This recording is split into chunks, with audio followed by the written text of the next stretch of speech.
Maëlie direct, selon le Dauphiné libéré, de nouvelles investigations sont menées par les gendarmes près de la commune de Domessin, où vit le principal suspect dans la disparition de Maëlie, Nordal Lelandais. L'essentiel sur la disparition de Maëlys de recherche ont été relancés près de Domessin, où est domicilié Nordal Lelandais, principal suspect dans la disparition de la petite Maëlie de Arrojo, le 26 août 2017 à Pont-de-Beauvoisin, dans l'Isère. Une équipe cynophile ainsi que des gendarmes mobiles se sont de nouveau rendus sur place, croit savoir le Dauphiné libéré, alors que les recherches ont été considérablement allégées il y a plusieurs semaines. Un camping d'une commune voisine, Belmont-Ramonais, semble constituer une nouvelle piste pour les enquêteurs qui vont sonder les 3 étangs du lieu. Nordal Lelandais est actuellement mis en examen et écroué pour enlèvement et séquestration de mineurs de 15 ans, mais il nie toujours être impliqué dans la disparition de Maëlie et garde le silence. La mère du suspect a eu une conversation avec lui ce mercredi matin, en prison. Elle avait indiqué la semaine dernière qu'elle allait lui demander de dire ce qu'il sait. Les parents de Maëlie, de leur côté garderaient un espoir de retrouver leur fille selon leur avocat qui s'est exprimé dans l'Express. Lire l'article. La disparition de Maëlie, lors d'un mariage en Isère, reste encore mystérieuse.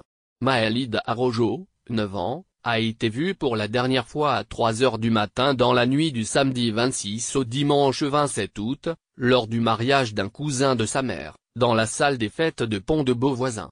Quand sa disparition a été signalée, le DJ a immédiatement prévenu les invités qui ont procédé aux premières recherches.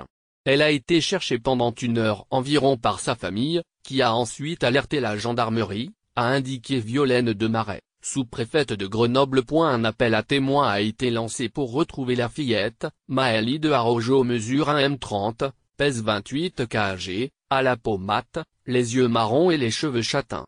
Elle était vêtue d'une robe sans manches et de nu-pieds. Sa famille semble stable. Son père et sa mère ont de bonnes relations et étaient d'ailleurs tous les deux présents au mariage avec leur première fille, la sœur aînée de Maëlie.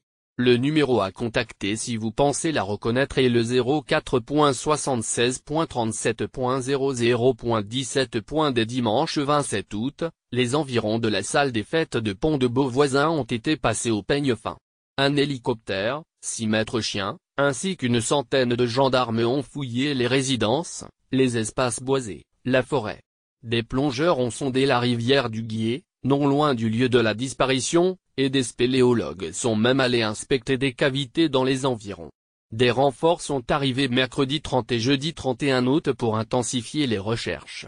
Un drone a été utilisé pour cartographier la zone. De nombreux appels téléphoniques ont été analysés par les enquêteurs. Le 6 septembre, le dispositif de recherche a été renforcé pour fouiller et sonder un lac de Savoie, le lac des Guebelettes, situé près du domicile du principal suspect de l'affaire et où il avait ses habitudes. À partir du 7 septembre, les fouilles se sont poursuivies dans les gorges de Chaille, un canyon situé sur la commune de Saint-Béron, en Savoie avec un hélicoptère et des gendarmes de haute montagne, puis dans le lac des Guebelettes. Des sonars ont aussi été utilisés. Mais une semaine plus tard, le dispositif a été considérablement réduit, aucune de ces fouilles n'ayant donné de résultat.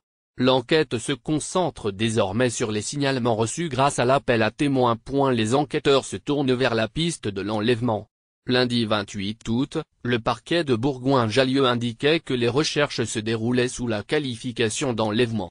Premier indice laissant penser à un scénario criminel, les recherches, infructueuses, laissent penser qu'il ne s'agit pas d'une fugue ou d'un accident, généralement rapide dans leur dénouement. Si Maëlie avait eu un accident, on l'aurait trouvé, a d'ailleurs lâché un enquêteur au Parisien dès le 28 août.